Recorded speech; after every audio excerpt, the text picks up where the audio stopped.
주여 당신 앞에 내 영혼 엎드립니다. 내 안에 가득한 세상에 소리 뒤로한 채 주여 당신 앞에 주의 말씀으로 날 채우소서. 넌 할 수 없다고, 넌 할 수 없다고 세상이 말할 때 주의 오른손이 날 이끄시네. 넌 자격 없다고 내 영혼을 외칠 때 주의 보혈이 넌 할 수 없다고, 넌 할 수 없다고 주의 오른손이 날 이끄시네. 주의 오른손이 날 이끄시네. 넌 자격 없다고 내 영혼을 외칠 때 주의 보혈이 나는 안 된다고, 나는 안 된다고 의심 속에 헤맬 때 못 박힌 두 손이 하나 주시네. 다 의미 없다고 내 삶을 외면할 때 주의 자녀라, 주의 자녀라, 주의 자녀라, 주의 자녀라, 주의 자녀라 나를 부르시네. 아멘.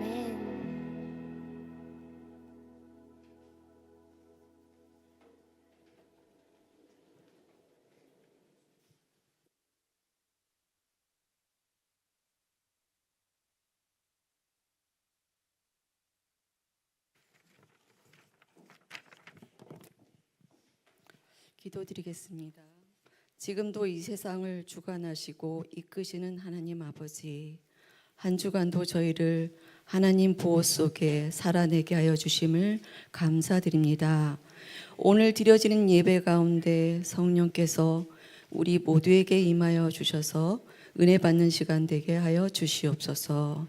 우리가 늘 감사와 기쁨이 넘치기를 원하시는 하나님, 한 주간 삶을 바라보며 감사하기보다는 불평불만 속에 기쁨을 누리지 못하고 하나님 뜻보다 세상의 기준을 바라보며 살았던 저희들을 용서하여 주시길 원합니다. 보이는 현실만 붙드는 어리석은 자가 되지 않게 하여 주시고 하나님 나라와 영원한 가치를 바라보는 저희들 되게 하여 주옵소서. 각 가정마다 영적인 복을 내려주시고 자녀들의 삶도 주님의 손에 맡겨드립니다. 하나님께서 귀한 자녀들을 지켜주시고 사랑으로 인도하여 주시옵소서. 믿음의 사람 다니엘을 통해 역사하셨던 것처럼 이 시대에도 무릎 꿇고 기도하는 자녀로 세워주시고 어떤 환경 속에도 믿음을 잃지 않게 하옵소서. 또한 우리가 말씀 묵상을 통해 삶 속에서 실천하는 믿음의 사람이 되게 하여 주시고 분주한 일상이지만 말씀을 가까이 하며 아버지의 사랑과 은혜를 느끼는 저희가 되게 하게 간청드립니다. 또한 우리의 가정과 교회가 말씀 위에 든든히 세워지게 하시고 다음 세대 또한 하나님의 말씀을 사랑하는 믿음의 세대로 자라나게 하옵소서. 치유의 하나님, 연약한 몸과 마음으로 고난 가운데 있는 이들을 위해 간절히 기도드립니다. 육신의 아픔으로 지치고 낙심하지 않게 하시고 하나님의 위로와 평안이 있게 하옵소서. 이 시간 주님의 몸된 교회를 위해 헌신하는 김주현 목사님을 위해 기도드립니다. 늘 간건케 하시고 말씀을 전하실 때 우리 모두가 한 마음으로 화답하게 하옵소서. 이 모든 기도를 귀하신 예수님의 이름으로 기도드립니다. 아멘.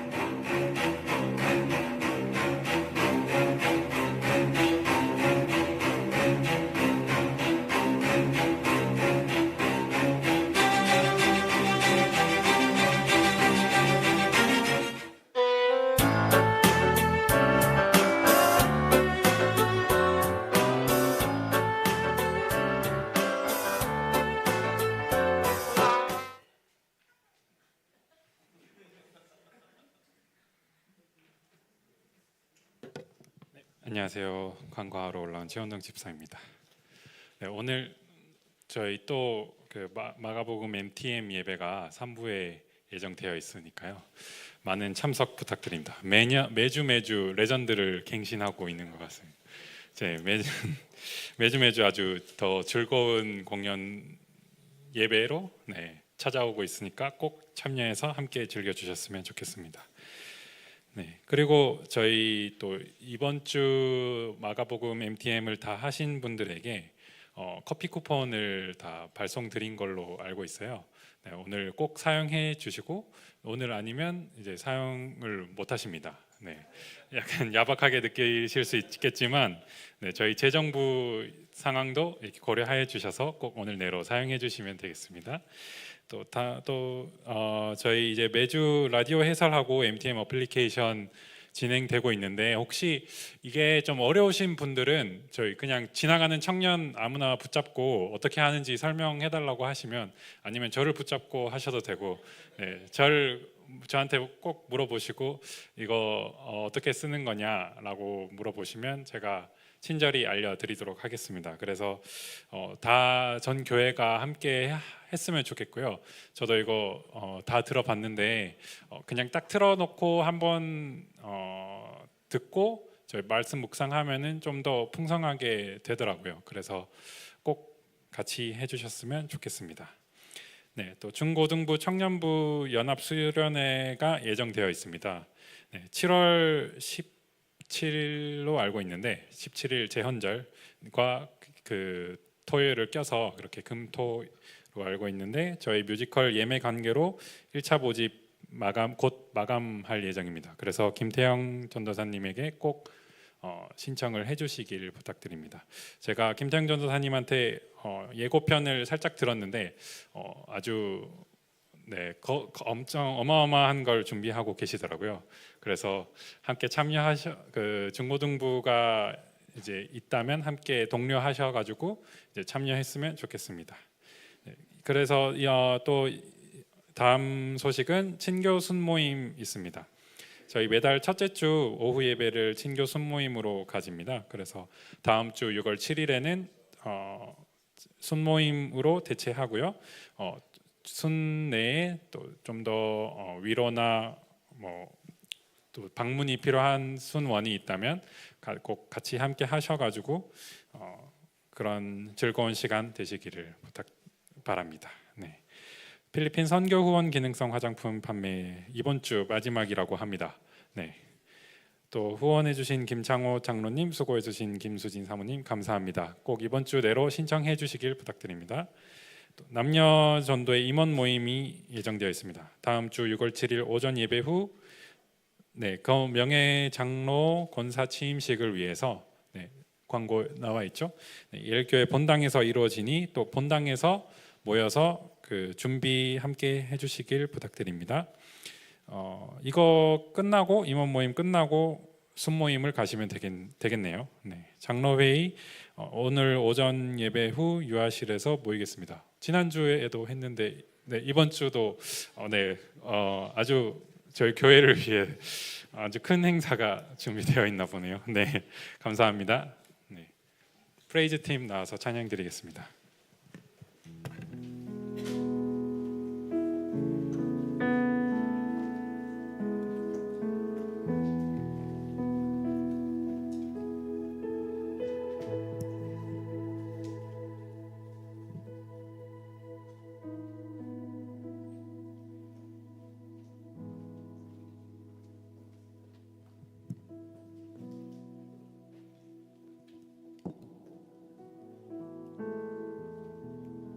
저는 어제 강아지랑 산책을 하는데 밤이었거든요.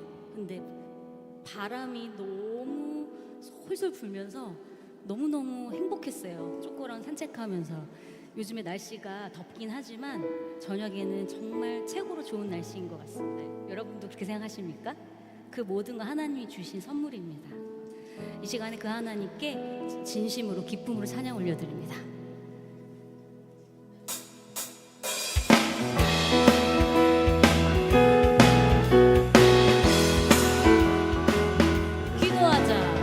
기도하자 우리 마음 아파요. 기도하자 우리 마음 아파요. 할렐루야 아멘. 할렐루야 아멘. 기도하자 우리 마음 아파요. 한 번 더 기도하자 우리 마음 아파요. 기도하자 우리 마음 아파요. 할렐루야 아멘. 할렐루야 아멘. 기도하자 우리 마음. 여러분들만 찬송하자. 우리 모두 주님께 찬송하자 우리 모두 주님께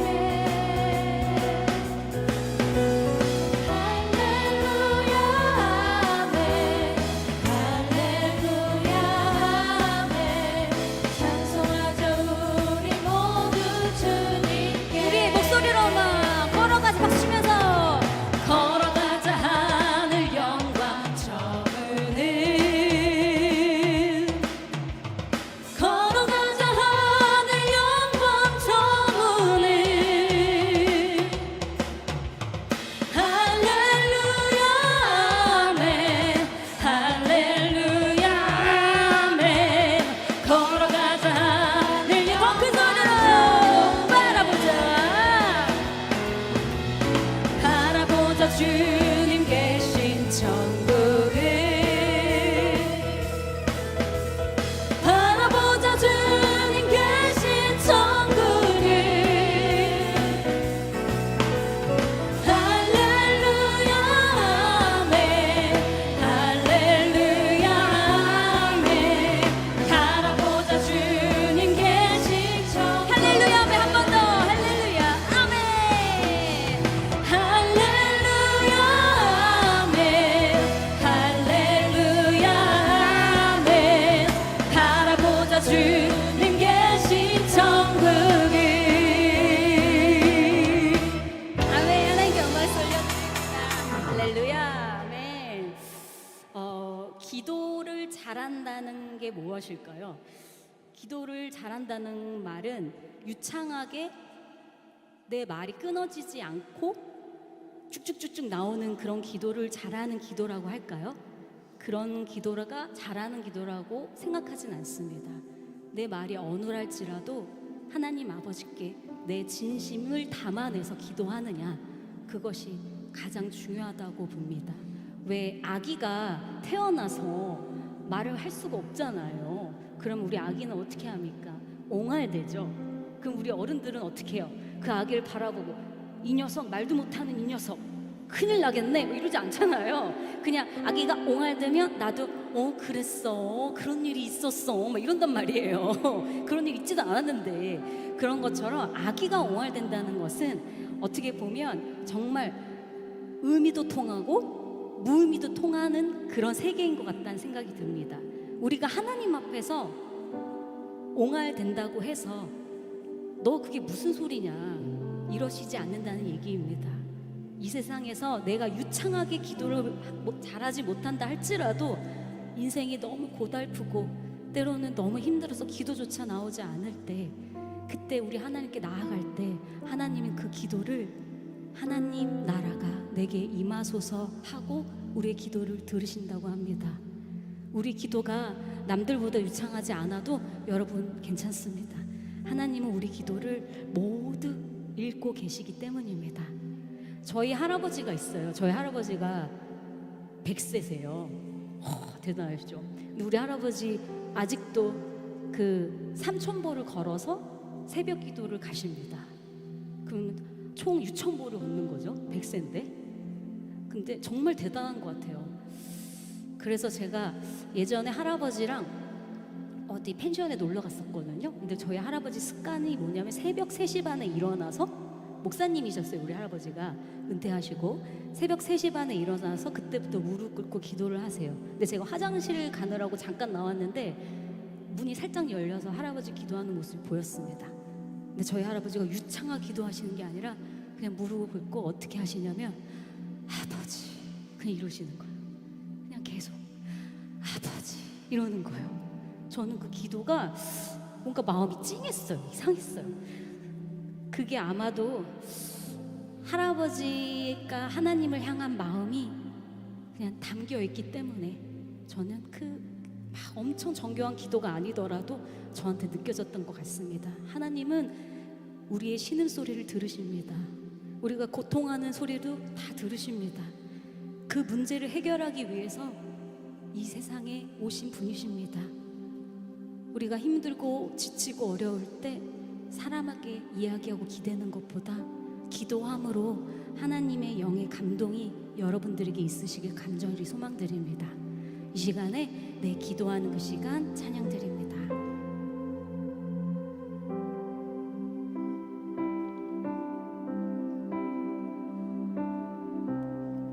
내 기도하는 그 시간 그때가 가장 즐겁다. 이 세상 근심 걱정에 얽매인 나를 부르사 내 진저 소원 주 앞에 난 낯이 바로 아래요. 큰 불행 당해 슬플 때 너 위로 받게 내 기도하는 그 시간 내 기도하는 그 시간 내게는 가장 귀하다.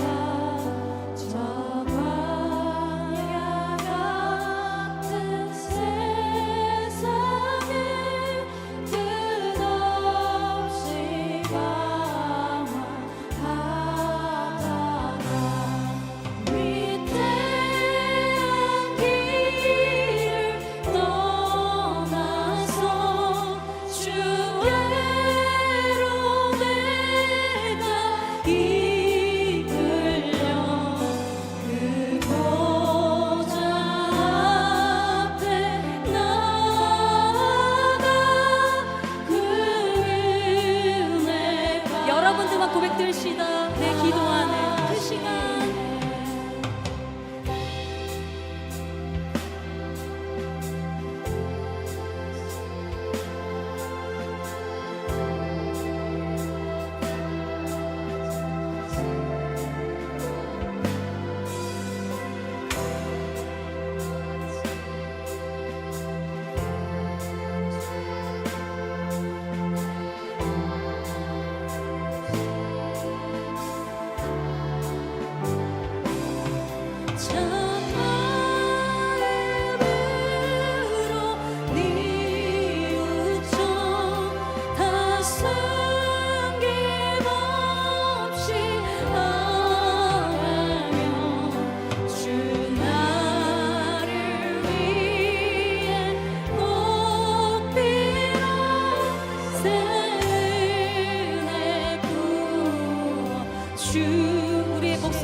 그때가 가장 즐겁다. 주 세상에서 일찍이 저 요란한 곳 피하여 빈들에서 나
여러분들만 찬양합니다.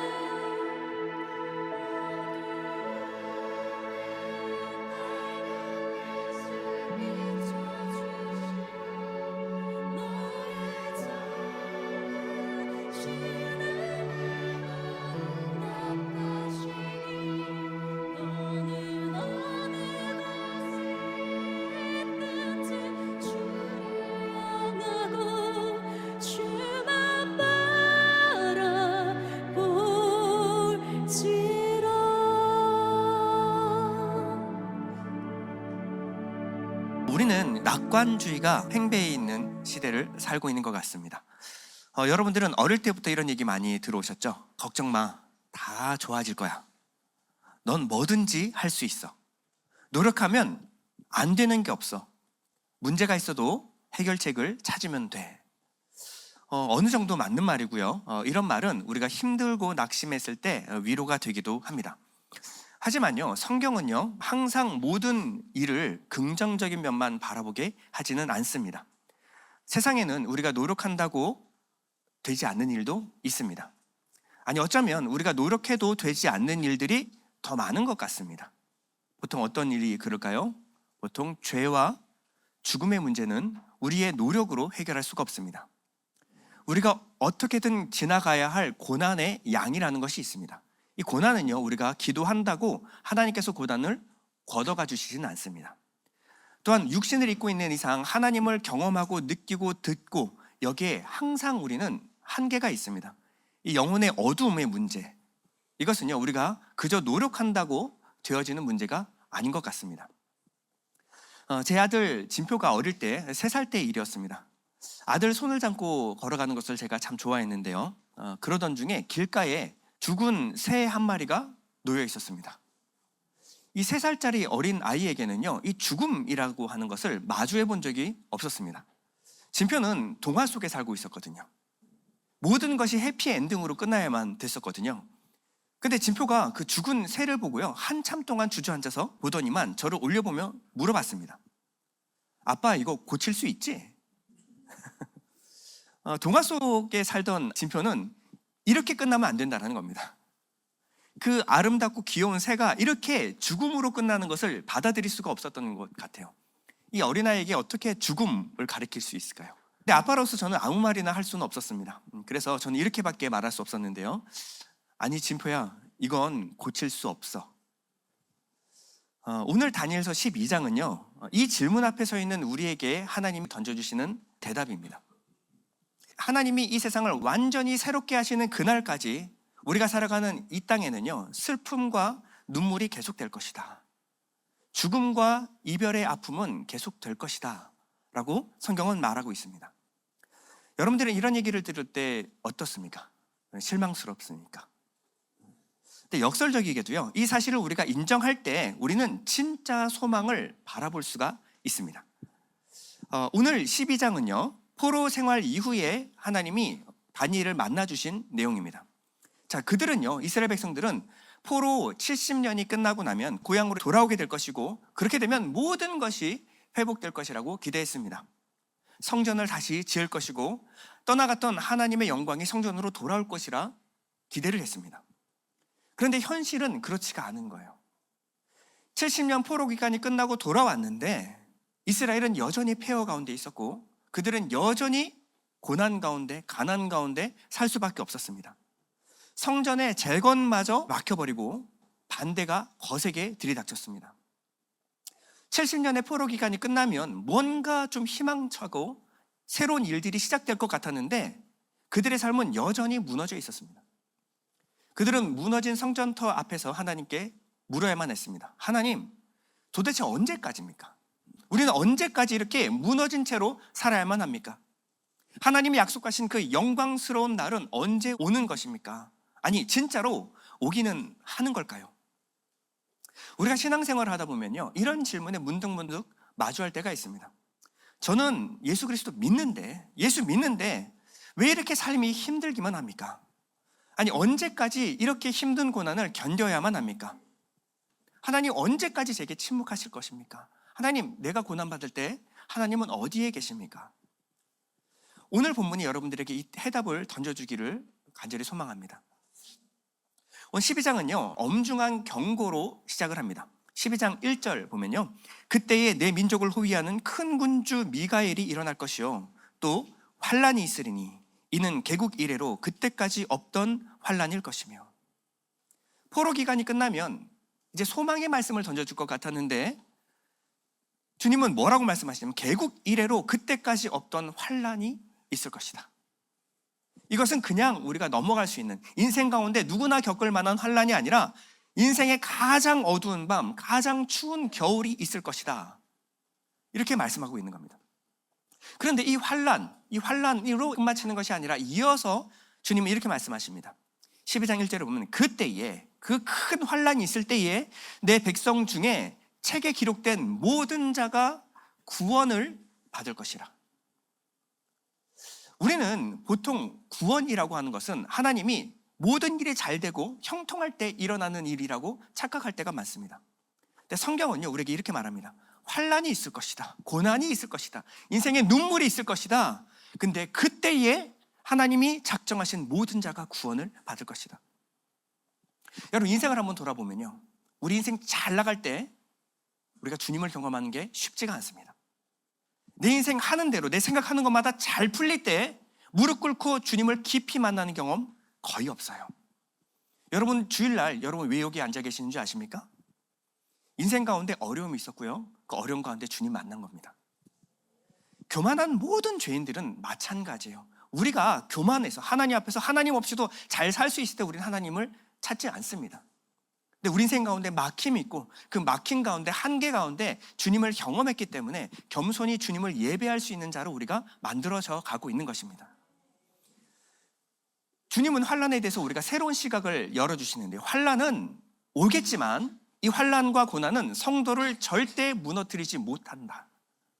어둠은 있을 것이지만 이 어둠은 하나님이 우리에게 작정하신 구원의 계획을 바꾸지 못한다라고 말하고 있습니다.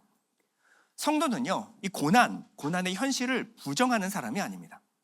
어떻게든 고난 가운데 긍정적인 면만 봐, 이렇게 고난을 그냥 무시하는 사람이 아닙니다. 고난은 있지만 이 고난보다 크신 하나님을 보는 사람이 성도입니다. 어둠이, 인생 가운데 어둠이 없다고 우기는 사람이 아니라, 그냥 긍정적으로 생각하라고 그냥 막연하게 던져주는 사람이 아니라, 어둠 속에서도 자기의 백성을 구원하시는 하나님은 자신의 구원의 약속을 반드시 지키시는 분이라는 그 믿음을 붙드는 사람이 바로 그리스도인인 줄 믿습니다. 오늘 4절에서 하나님은 다니엘에게 말세의 특징에 대해서 이렇게 말씀하시는데요, 다니엘아, 마지막 때까지 이 말을 간수하고 이 글을 봉함하라. 많은 사람이 빨리 왕래하며 지식이 더하리라. 자, 많은 분들이 빨리 왕래한다에 꽂혀가지고 지식 사회에서, 인터넷 사회에서 사람들이 많이 빨리빨리 움직일 것이다, 비행기 타고 움직일 것이다, 여기에 꽂혀 계시는데 원문에는 빨리가 없습니다. 원문에는요, 지식을 찾아서 이곳저곳을 헤매며 왔다 갔다 할 것이다. 말세의 특징이 있는데 사람들이 지식에 목말라 할 것이다. 그리고 지식이 넘쳐나게 될 것이다. 지식은 넘쳐나는데 말세에 필요한 지혜가 사라진 시대, 이 시대가 말세라고 말하고 있습니다. 그때가 언제일까요? 지금입니다. 너무나 와닿지 않습니까? 지금은요, 스마트폰만 열면 지식이 쏟아지는 시대를 살고 있습니다. 지식이 홍수처럼 쏟아져요. 지식 중에서 어떠한 지식을 골라낼지 모르는 사람들에게는 AI가 도와줍니다. 물어보면 그 지식의 홍수 가운데 내가 필요한 지식만 골라서 내게 가르쳐주는 시대예요. 여러분, 알고 싶은 것은 뭐든지 알 수 있는 시대가 열렸습니다. 근데 이상하지 않습니까? 그 많은 것을 보고 듣는데도 지금처럼 우리의 영혼이 점점 메말라가는 시대가 있었을까요? 지금처럼 사람들이 무기력하고 화가 차 있는 시대가 있었을까요? 마치 이것은 물이 넘쳐나는데 마실 물이 없는 홍수를 만난 것과 같습니다. 아모스서에는 이런 날이 올 것이라고 분명히 예언을 하고 있는데요, 아모스서 8장 11절입니다. 우리 다 같이 읽어볼까요? 시작. 주 여호와의 말씀이니라. 보라, 날이 이를지라. 내가 기근을 땅에 보내리니 양식이 없어 주림이 아니며 물이 없어 가람이 아니요 여호와의 말씀을 듣지 못한 기갈이라. 아멘. 자, 기근이 오는데요, 어떤 기근이냐? 양식이 없어 주림이 아니고 물이 없어 가람이 아니라는 겁니다.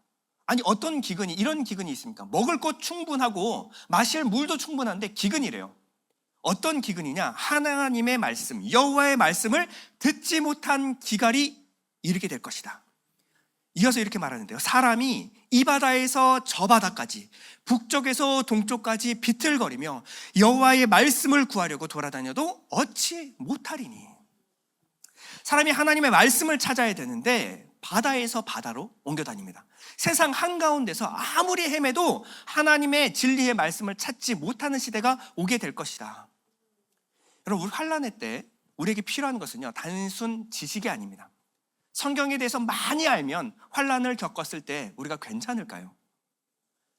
하나님에 대한 신학적인 지식이 넘쳐나면 여러분들의 삶을 살아가는데 모든 비밀들이 열어져서 해답들이 턱턱 주어지는 그런 날을 만나게 될까요? 환난 날에 우리에게 필요한 것은 그저 지식이 아니라 하나님의 말씀 안에 담긴 진리, 그 안에 나를 살리는 생명의 말씀을 붙들 수 있는 지혜가 있는 사람이 필요합니다. 자, 하나님은 다니엘에게 이 말을 간수하고 봉함하라. 자, 말세에 이 말씀을 간수하고 봉함하라 라고 말하고 있는데요, 4절에 보면 다니엘아, 마지막 때까지 이 말을 간수하고 이 글을 봉함하라. 자, 그리고 9절에 한 번 더 하나님이 이 봉함하라를 강조하십니다. 그가 이르되 다니엘아 갈지어다. 이 말은 마지막 때까지 간수하고 봉함할 것임이니라. 자, 간수하고 봉함하라 라고 하는 것은 감추어두어라 라는 말이 아닙니다. 이것은요, 이제 곧 세상에 말세가 도래할 것인데 사람들이 지식을 찾아서 돌아다닐 것이다. 그 세상의 지식에 오염되지 않도록, 세상의 말로 더럽혀지지 않도록 이 진리의 말을 잘 간수하고 봉함하여 지키라 라는 겁니다. 왜냐하면 말세에 고난을 당할 그 성도들이 읽을 수 있도록 이 말씀이 변하지 않도록 잘 봉함하여 지켜둬라 라는 겁니다.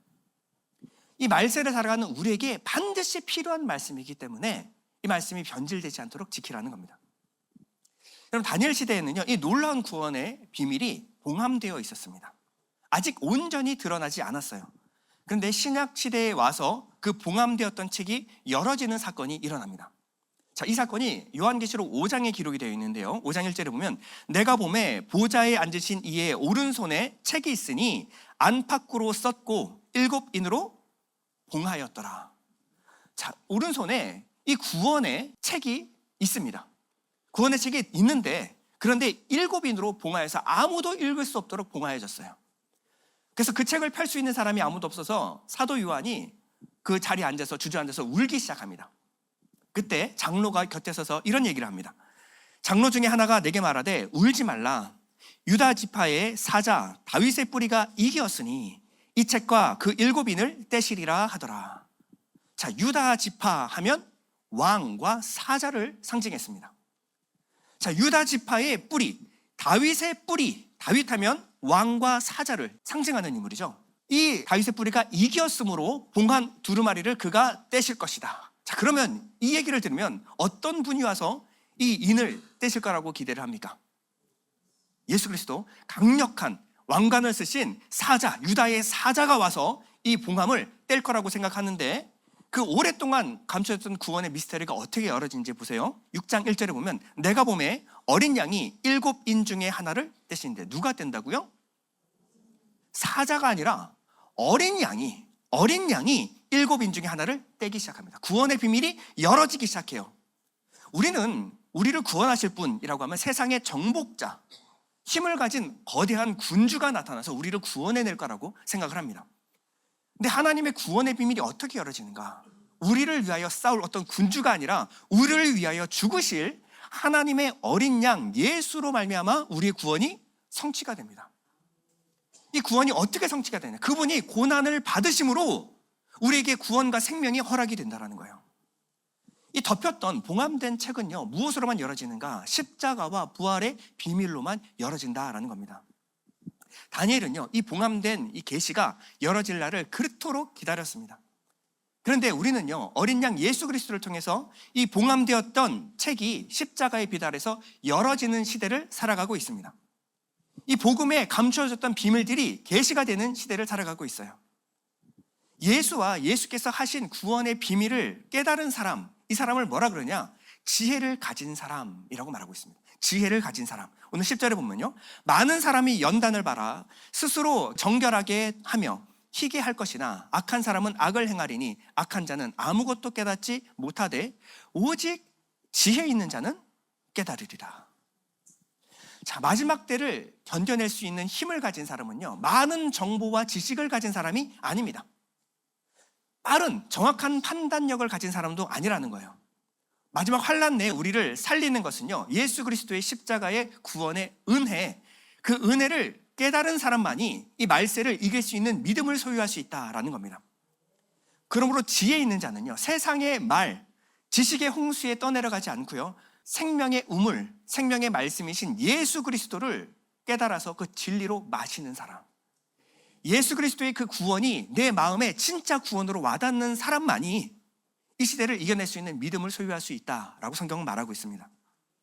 자, 5절에 보면요, 강을 중심으로 양쪽 언덕에 두 천사가 보이는데요, 이쪽 끝과 저쪽 끝에 천사가 있습니다. 근데 이 강줄기의 가장 상류, 제일 꼭대기에 누가 서 계시냐? 바로 세마포 제사장의 옷을 입으신 예수 그리스도께서 서 계십니다. 자, 5절에 보면은 나 다니엘이 본즉 다른 두 사람이 있어 하나는 강 이쪽 언덕에 섰고 하나는 강 저쪽 언덕에 섰더니 그 중에 하나가 세마포 옷을 입은 자 곧 강물 위쪽에 있는 자에게 이르되 이 놀라운 일의 끝이 어느 때까지냐 하더라. 자, 우리 성경은 어느 때까지냐라고 반말을 하지만 원래 세마포 옷을 입은 분은 예수 그리스도입니다. 반말하지 않았겠죠. 이 놀라운 일의 끝이 어느 때까지입니까? 라고 물어봤을 겁니다. 자, 세마포 옷을 입으신 분이 이 모든 역사의 강줄기 가장 위에 이 모든 강줄기를 쥐고 계신 분에게 물어보는 겁니다. 하나님, 이 모든 고난의 때 놀라운 일이 언제 끝이 나겠습니까? 주님이 이렇게 대답해 주십니다. 7절에 보면요, 내가 들은즉 그 세마포 옷을 입고 강물 위쪽에 있는 자가 자기의 좌우손을 들어 하늘을 향하여 영원히 살아계신 이를 가리켜 맹세하여 이르되 반드시 한때 두때 반때를 지나서 성도의 권세가 다 깨지기까지이니 그렇게 되면 이 모든 일이 다 끝나리라 하더라. 자, 성자 하나님께서 성부 하나님을 향하여 맹세하십니다. 말씀하시는 거예요.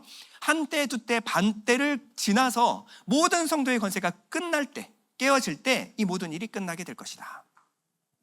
보통 우리가 주님께 물어보면 주님의 대답이 이런 식입니다. 몰라서 물어봤는데 더 모르게 대답을 해주시죠. 그러면 괜히 물어봤나? 뭐 이런 생각이 들 때가 있습니다. 우리가 알고 싶은 것, 이 모든 역사가 끝나는 그 시점, 우리는 크로노스적인 시간, 언제 어디서 몇 날 몇 시에 주님 오십니까? 뭐 요거 우리가 되게 궁금하지 않습니까? 그런데 주님은 크로노스가 아니고 카이로스로 대답을 하세요. 하나님의 때라는 말로 대답을 해주십니다. 어느 때냐? 한때, 두때, 반때가 지나서 한때, 두때, 반때, 이것을 한 일의 절반, 3년 반으로 우리에게 환상을 통해서 보여주셨죠. 71회를 통해서 마지막 7년이 있는데, 한 일회가 있는데 그 일회의 절반, 3년 반 안에 끝나게 될 것이다. 자, 극심한 고난의 때 7년 중에서 마지막 한 일회의 절반을 예수께서 가져가십니다. 3년 반을 주님께서 고난을 짊어지고 가져가셨어요. 그리고 그리스도의 남은 고난의 때를 우리에게 남겨주셨습니다. 이것은 교회가 훈련을 받는 때입니다. 성자 예수님마저도 이 땅에 오셔서 고난을 통하여 온전해지셨다라고 성경은 말하고 있어요. 육신을 입고 있는 우리는 당연히 이 고난을 통해서 온전해질 수 있습니다. 교회는 고난을 통하여 거룩한 하나님의 백성이 되어가는 그 기간이 필요한데 그것이 바로 3년 반이라는 겁니다. 근데 계시록에 보면요, 이 3년 반을 여러 가지로 표현을 합니다. 한때, 두때, 반때, 혹은 3년 반, 혹은 42달, 혹은 1260일. 자, 30일로 계산하면 다 똑같은 얘기입니다. 다 똑같은 얘기인데 이 한때, 두때, 반때, 3년 반이라고 하는 것은요, 상징적으로 고난의 기간은 있지만 그 고난이 그리 길지 않을 것이다를 강조하는 표현이 한때, 두때, 반때, 3년 반이라는 표현입니다. 고난은 있지만 그 고난의 끝은 반드시 오고 그 고난은 제한되어 있다.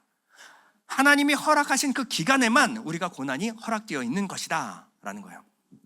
자, 여러분과 같은 표정을 다니엘도 똑같이 지었습니다. 알쏭달쏭 알 것 같기도 하고 모를 것 같기도 하고.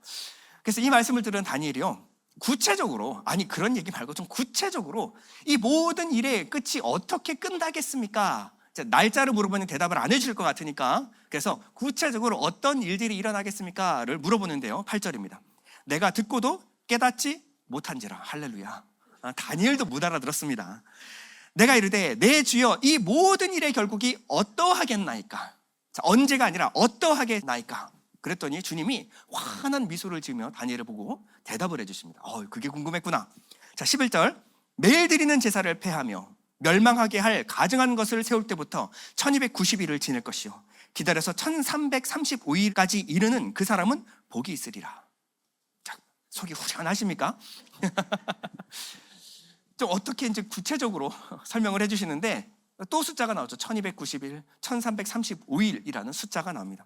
자, 이단들이 이런 걸 들으면 너무 좋아해요. 막 장난감을 만난 어린아이처럼 이걸 갖고 장난을 쳐서 주님 언제 오신다 뭐 이런 걸 계산을 자꾸 하는데요. 주님께서 이 말씀을 하실 때 이 숫자는요, 그냥 단순 주님께서 언제 오신다 날짜 계산하라고 주신 숫자가 아닙니다. 성경에 나오는 모든 숫자가 그렇지만 성경은 그냥 문자 그대로 읽어서는 안 됩니다. 자, 앞에 한 때, 두 때, 반 때, 3년 반이 언제였냐? 1260일이라고 말씀드렸습니다. 자, 1260일의 기간은 계시록에서 성도가 광야에서 고난을 당하는 연단을 받는 기간이라고 말씀을 드렸습니다. 성도의 고난의 기간.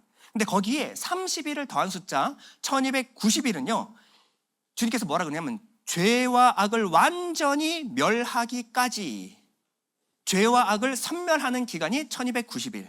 거기에 45일을 더하는 1335일은 뭐냐? 하나님의 나라가 완성되고 하나님의 공의가 세워지는 기간이라고 설명을 해주십니다. 자, 그러면 1260일, 3년 반은요, 성도가 고난을 당하는 때, 성도에게 맡겨진 때예요. 성도의 고난이 완성되면 끝나는 겁니다. 그런데 그 이후에 일어날 죄와 악을 완전히 멸하시는 것은 누가 하는 겁니까? 하나님 예수 그리스도께서 하시는 거죠. 그리고 하나님의 나라가 완성되고 하나님의 공의가 세워지는 것은요, 하나님 예수 그리스도께서 완성하시는 겁니다. 그러므로 1260일만 견디면 그 이후에는 하나님께서 이 모든 것을, 죄와 악을 심판하시고 하나님의 나라를 완성하실 것이다. 그 뒤에 어떻게 일이 진행될 것인가를 주님께서 말씀하고 있는 겁니다. 아무리 억울하고 답답하고 힘든 일을 당해도 이 세상은 결국 심판을 받게 될 것이고, 세상 제국이 아무리 대단해 보여도 하나님의 심판, 뜨인들이 오는 날 세상 제국은 멸망하게 될 것이다. 그러니 그날을 바라봐라 라고 말하는 겁니다. 그러므로 마지막 날짜를 맞추라고 주신 숫자가 아니라 기다려서 1335일 이르는 그 사람은 복이 있으리라. 복이 있으리라. 끝까지 기다리고 참고 인내해라. 여기에 포인트가 있는 겁니다. 자, 여러분들 치과 치료 받아보셨죠? 치과 치료 받는 것 중에 가장 힘든 치료가 바로 신경치료인 것 같습니다. 신경치료는 마취만으로 뭔가 이게 해결이 안 되는 것 같아요. 그래서 신경치료를 받으려고 누워있으면요, 정말 시간이 정말 멈춰 있는 것 같아요. 정말 그 의자가 얼마나 긴장이 되는지 의자에 누워서 날카로운 기계 소리가 계속 들립니다. 그리고 막 물 빠는 소리도 막 들리고, 막 이게 언제 끝나는지 어떻게 진행되는지 우리가 알 수 있는 길이 없죠. 우리가 할 수 있는 것은요, 그냥 가만히 있어야 돼요. 가만히. 움직이면 안 돼요. 가만히 있는 겁니다. 가만히 계세요. 가만히 계세요. 이 얘기만 계속 듣는 거예요. 근데 가만히 있고 싶죠. 근데 아픈데 어떻게 합니까? 우리가 알고 싶은 것은 이거 언제 끝나지? 거의 다 돼가나? 근데 의사가 이런 얘기를 하죠. 이제 거의 다 됐습니다. 조금만 참으시면 끝납니다. 이런 얘기를 해주세요. 여전히 아프고 여전히 힘든데 의사가 던지는 그 한마디 말이 얼마나 위로가 되는지 몰라요. 아프고 힘들지만 우리가 할 수 있는 것은, 그 얘기를 들어도 할 수 있는 것은 아무것도 없어요. 그런데 이제 곧 끝난다, 끝이 있다라는 것을 알게 되면요, 이상하게 그 조금 남은 시간을 견딜 수가 있습니다. 주님이 우리에게 한 때, 두 때, 반 때를 말씀해 주시는 이유가 바로 이겁니다. 자, 고난은요, 가볍지 않습니다.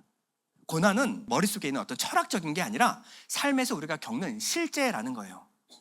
실제 우리 삶 가운데 고난이 닥쳐옵니다. 근데 이 고난이요, 주님이 허락하신 만큼만, 주님이 정하신 때까지만 주님께서 고난을 허락하신다라고 말씀하십니다. 그러니까 지금의 아픔이 아무리 길게 느껴져도요, 결코 낙심하지 말라는 겁니다. 하나님은 우리 고통 가운데 우리를 방치하시는 분이 아니에요. 고통 가운데 네가 어떻게든 견뎌내라 던져놓으시는 분이 아닙니다. 고통 가운데 주님 어디 계실까요? 우리 고통 한가운데 우리와 함께 계시는 분이십니다. 그리고 주님께서 우리에게 던지시는 말씀이에요. 반드시 꽃은 온다.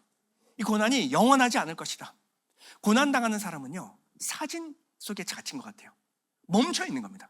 고난의 시간이 멈춰 있어요. 이것이 영원할 것만 같아요. 내 삶이 이렇게 끝날 것만 같습니다.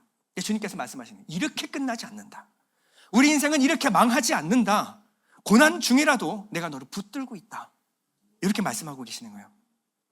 근데 7절에서 이 고난이 언제 끝나는가, 고난의 의미에 대해서 잠깐 지나가면서 설명해 주셨는데 여러분 기억 못 하시죠? 자, 당혹스럽게 하는 부분이 있었습니다. 7절에 보면 반드시 한때 두때 반때를 지나서 언제까지냐?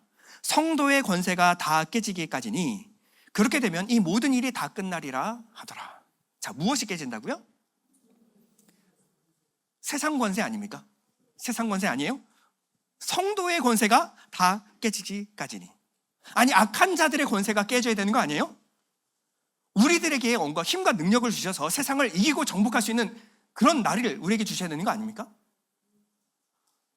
근데 주님 뭐라 그러냐면 성도의 권세가 다 깨지기까지니. 자, 원어로 한번 봤어요. 성도의 권세가 야드라는 말은 문자적으로 손이라는 말인데요, 성경에서 손이 의미하는 것은 힘, 능력, 통제력, 자력으로 무언가를 할 수 있는 어떤 수단을 말하는 것이 바로 손입니다. 다 깨지기까지. 깨지다, 나폐지라는 말은 산산조각나다, 박살내다, 질그릇을 깨트리다 라는 말입니다. 어디까지, 칼라라는 것은 끝마치다, 완성하다, 소진되다. 그러니까 깨어지되 그냥 깨지는 것이 아니라 완전히 박살날 때까지, 어중간할 때 멈추는 것이 아니라 성도의 힘이 완전히 산산조각 날 때까지라는 겁니다. 성도가 힘이라고 붙들었던 것이 하나도 남지 않을 때까지, 이때가 되면 끝날 것이다. 이때가 되면 고난이 끝날 것이다. 우리는 하나님이 우리에게 뭔가 힘과 능력을 주시리라 기대를 하는데요, 하나님은 내가 붙들고 있는 썩은 동아줄을 끊어버리십니다. 내가 붙들고 있는 돈, 그나마도 남아있던 관계, 이거 어떻게든 나를 살리겠지 붙들고 있는 이 썩은 동아줄을 하나님 이거 어떻게든 살려주십시오가 아니라 끊어버리신다는 거예요. 왜 그럴까요?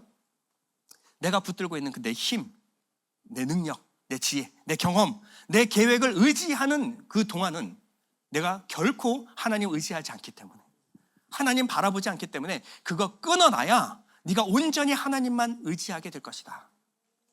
하나님은요, 이 고난의 기간, 환난의 기간을 통해서요, 성도 안에 세상의 힘을 끊어내십니다.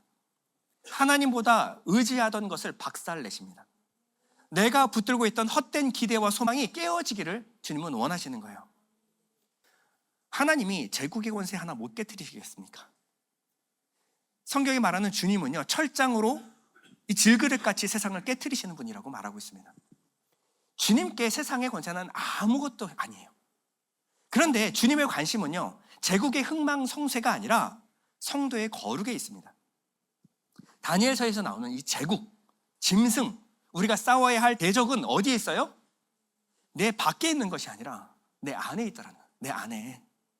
내 안에 세상에 중독되고 세상을 의지하는 내 마음이 깨져야 이 모든 것이 끝난다라는 겁니다. 12장 10절에 보면요, 많은 사람이 연단을 받아 어떻게 되냐면 스스로 정결하게 하며 희게 할 것이나. 여러분, 뜨거운 영광로에요, 금광석을 넣는 이유가 뭐죠? 그 귀한 거를 어떻게 찾아낸 겁니까? 정말 보석 아닙니까? 금광석을 뜨거운 용광로에 집어넣는 이유가 뭐예요? 쓸데가 없어서, 하찮아서가 아니라, 금을 제거하기 위해서가 아니라 불순물을 제거하기 위해서 이 용광로에 집어넣는 겁니다. 지혜 있는 자는 고난의 기간을 겪어야 합니다. 우리에게 연단을 통해서 하나님이 원하시는 것이 있어요. 내 안에 있던 교만, 세상을 의지하는 마음이 불타 없어지고 오직 예수 그리스도만 믿는 믿음으로 살게 만드는 것, 이것이 고난의 목적입니다. 베드로전서 1장 7절 우리 다 같이 한번 읽어볼까요? 시작. 너희 믿음의 확실함은 불로 연단하여도 없어질 금보다 더 귀하여 예수 그리스도께서 나타나실 때 칭찬과 영광과 존귀를 얻게 할 것이니라. 이 연단이 우리에게 너무나 귀한 것은 우리 안에 계신 예수 그리스도를 향한 믿음을 우리에게 씌워 놓으셨다는 거예요. 이 고난을 통해서 이 지혜 있는 자는 지혜를 발견하고 믿음이 있는 자는 믿음을 붙들게 되어 있습니다. 그러나 고난이 모든 사람에게 유익한 건 아니에요. 고난과 시련은 그 마음에 무엇이 있는가를 걸러내는 역할을 합니다. 근데 내 안에 이 지혜와 믿음이 없는 사람은요, 아무리 고난을 통과해도 지혜가 발휘되지 않아요. 믿음이 나타나질 않습니다. 그래서 이 고난과 시련은요, 이 지혜가 있느냐 믿음이 있느냐를 구별해내는 역할을 합니다. 그래서 오늘 본문은요, 지혜 없는 자들은 똑같이 고난을 똑같이 당하는데 그 고난 속에서도 여전히 악을 행한다라고 말하고 있습니다. 10절 하반절에 보면요, 많은 사람이 연단을 받아 스스로 정결하게 하며 희귀할 것이나 악한 사람은 악을 행하리니 악한 자는 아무것도 깨닫지 못하되 오직 지혜 있는 자는 깨달으리라. 악한 자는요, 아무리 고난이 많이 당해도요, 절대 지혜에 이르지 못합니다. 악한 자는요, 인생 가운데 아무리 세월의 풍파를 당해도 끝까지 주님을 믿고 의지하지 않아요. 내 힘과 능력을 의지합니다. 이게 뭐냐면 악한 자는 끝까지 악을 행한다라는 겁니다. 그들은 자기가 뭘 하고 있는지조차 알지 못한다. 자, 다니엘은요, 고난 가운데서 이 어두운 세상, 이 제국 한복판에서 믿음을 지켜냈던 사람입니다. 다니엘을 총리가 되어서 사람들이 부러워하는 분들이 계시는데, 다니엘은 원치도 않았고 총리의 삶은요, 결코 쉬운 삶이 아니었습니다. 차라리 포로로, 노예로 살고 있는 사람들은요, 숨어서라도 하나님 예배할 수 있었어요. 근데 다니엘은 일거수일투족 자기가 하는 모든 일을 다 감시당해야만 했습니다. 그 가운데서 모든 사람들이 마루둑을 섬기는 그 바벨론 한복판에서 야훼, 여호와 하나님을 섬기는 일이 쉬웠겠습니까? 음식 하나 먹는 거, 기도 한 번 하는 게 쉬운 일이 아니었어요. 근데 그 제국의 한복판에서 그는 수많은 위협과 유혹을 이겨내고 믿음을 지켜냈습니다.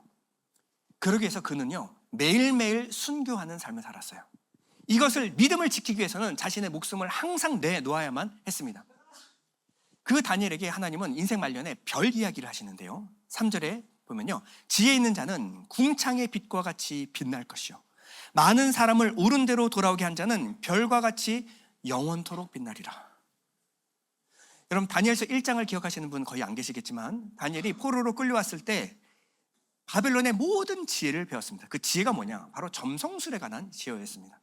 지금도 이제 바벨론의 역사를 보면요, 바벨론은요, 점성술이 굉장히 많이 발달한 나라였어요.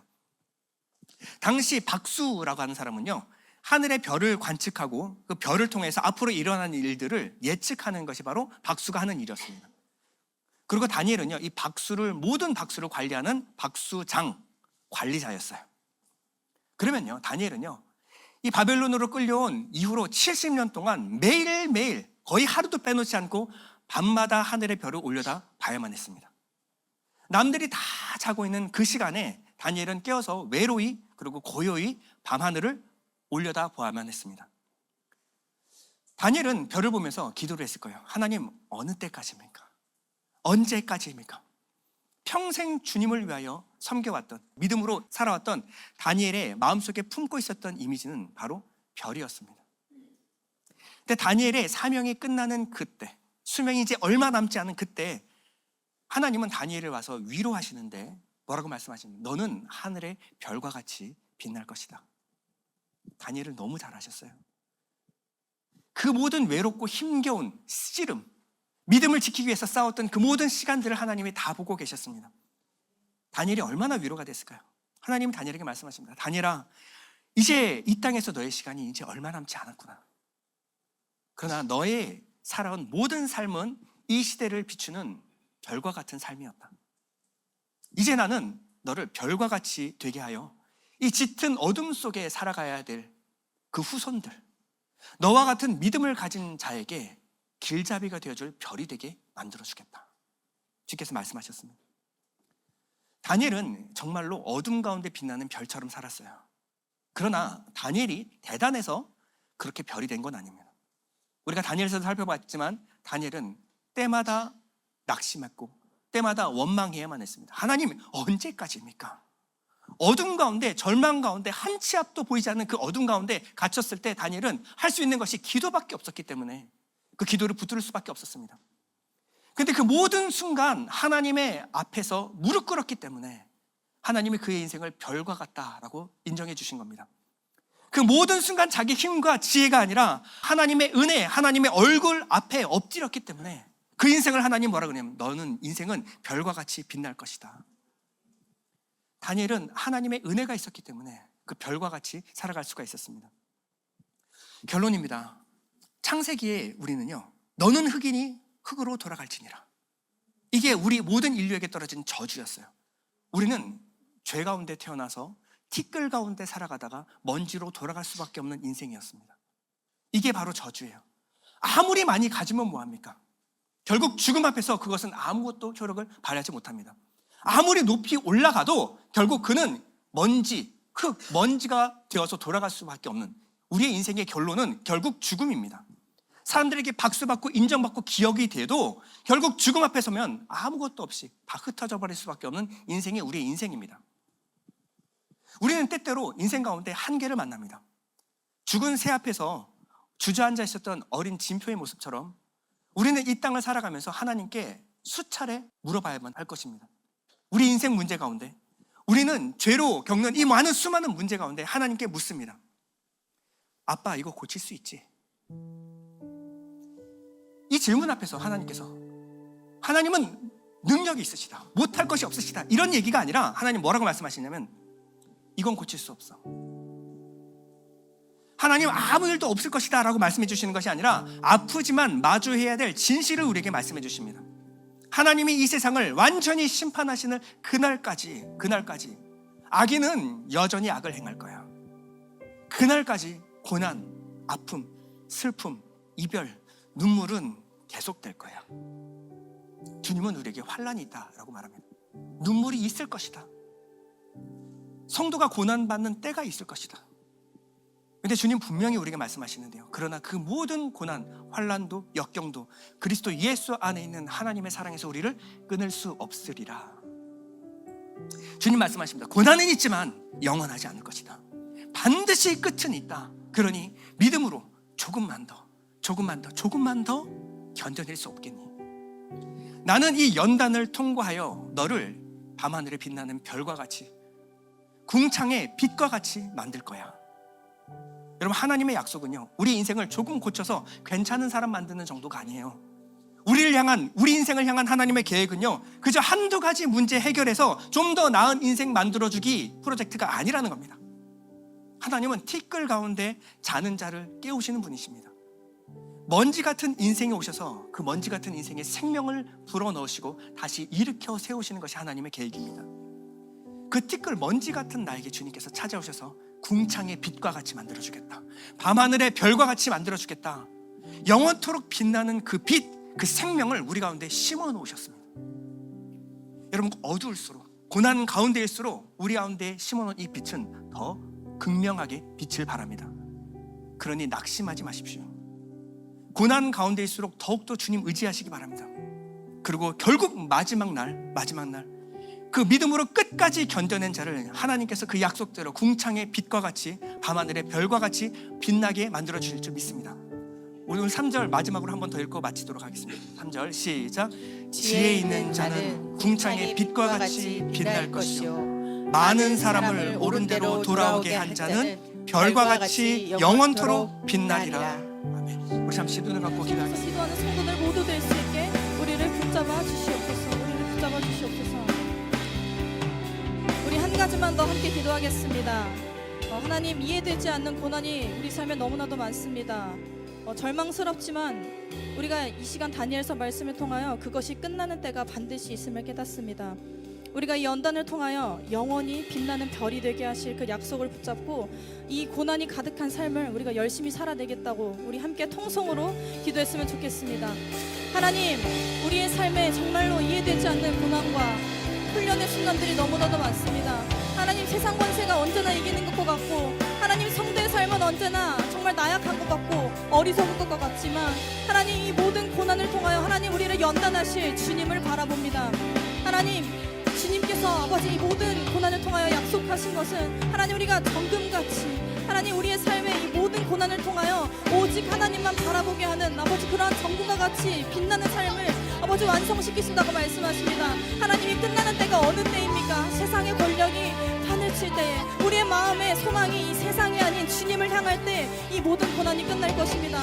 하나님, 우리의 힘으로는 할 수 없다는 것을 깨닫고 아버지 주님 앞에 나아가오니 언제나 우리 손을 붙잡고 함께 하시는 주님 앞에 나아갈 수 있게 아버지 우리의 삶을 붙잡아 주십시오.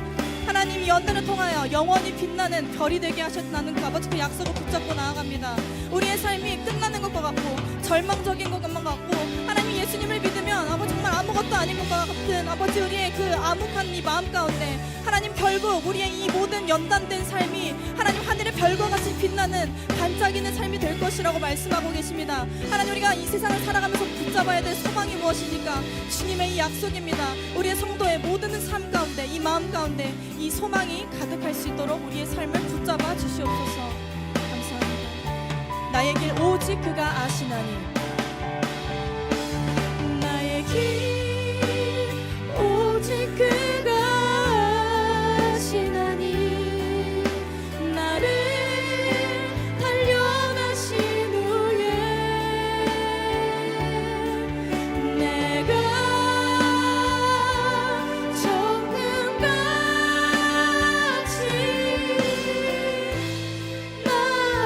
나의 길 오직 그가 아시나니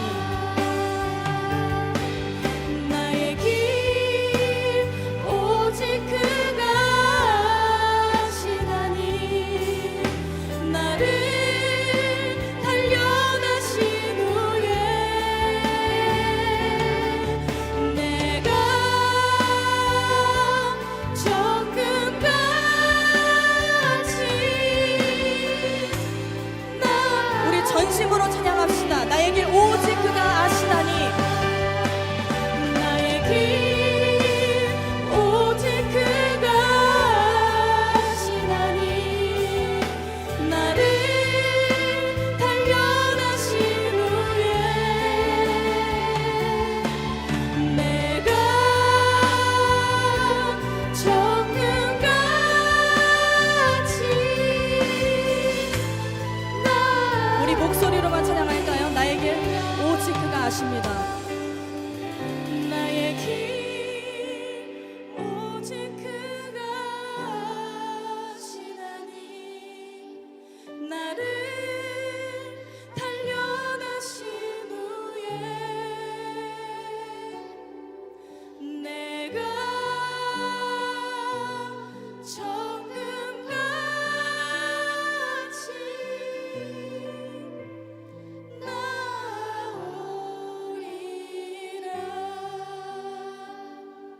하나님 우리의 인생에 환난과 고난은 있겠지만 그 어둠이 하나님의 구원 계획을 바꾸지 못하는 줄 깨닫습니다.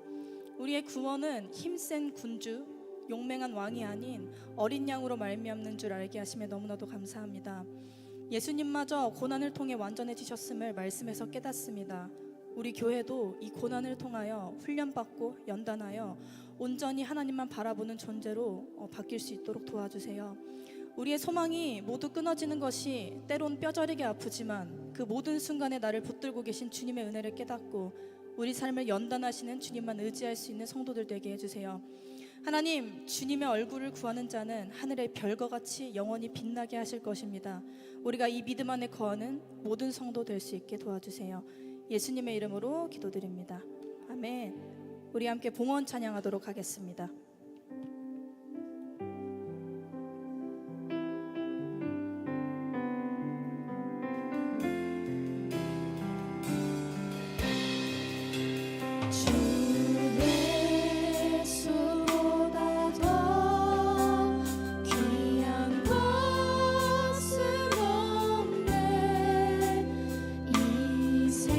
세상 보기와 바꿀 수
아버지, 오늘도 우리에게 다니엘서를 통해서 새롭게 인생을 보는 눈을 열어주심을 감사합니다.